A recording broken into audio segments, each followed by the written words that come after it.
याद होगा जब 2022 में भारत ने अपने एयरक्राफ्ट कैरियर आईएनएस विक्रांत को नौसेना में शामिल किया, तब उस समय साउथ कोरिया ने कहा कि वह कोई भी एयरक्राफ्ट कैरियर अपनी नौसेना में शामिल नहीं करेगा, बल्कि साउथ कोरिया बड़े पैमाने पे किलर मिसाइलों से लैस पनडुब्बियों का निर्माण करेगा। हालांकि साउथ कोरिया ने तर्क दिया कि क्रूज मिसाइल या हाइपरसोनिक मिसाइलों से एयरक्राफ्ट कैरियर को निशाना बनाया जा सकता है। केवल एक मिसाइल से बहुत बड़ा नुकसान हो सकता है, जबकि पनडुब्बियां ज्यादा सुरक्षित और घातक साबित होंगी। हालांकि उस समय भारत को एयरक्राफ्ट कैरियर पे ज्ञान देने वाले साउथ कोरिया की आर्मी घंटों तक उत्तर कोरिया के केवल एक ड्रोन को नहीं गिरा पाई, जो कि साउथ कोरिया के लिए बहुत ही शर्म की बात थी।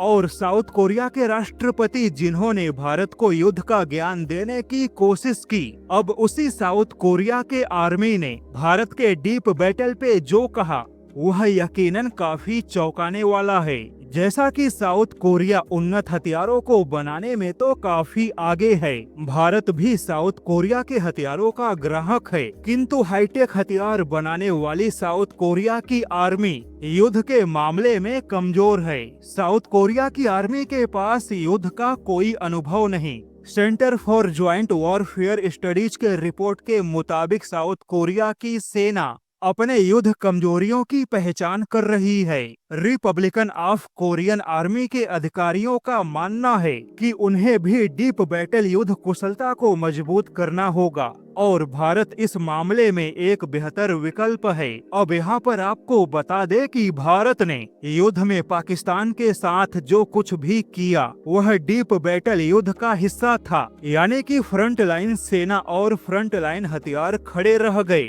और पाकिस्तान के सभी फ्रंट लाइन तैयारियों को चकमा देते हुए भारत ने पाकिस्तान के बीच में सैन्य अड्डे और इंफ्रास्ट्रक्चर को तबाह किया। इस प्रकार के युद्ध को डीप बैटल युद्ध कहा जाता है।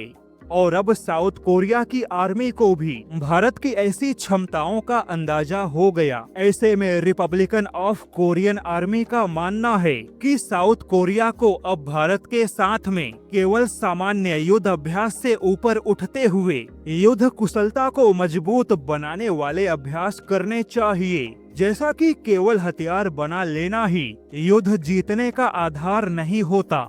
साउथ कोरिया के अधिकारियों ने माना कि भारत ने पाकिस्तान के साथ जो किया वह केवल हथियारों की तकनीकी श्रेष्ठता नहीं थी, बल्कि युद्ध बुद्धिमत्ता का उदाहरण भी है। और अब साउथ कोरिया को भी केवल हाईटेक नहीं बल्कि हाई थिंक युद्ध कुशलता की आवश्यकता है। साउथ कोरिया की सेना हाईटेक हथियारों से लैस हो रही है, किंतु युद्ध कुशलता के नाम पे साउथ कोरिया के पास कुछ भी नहीं है।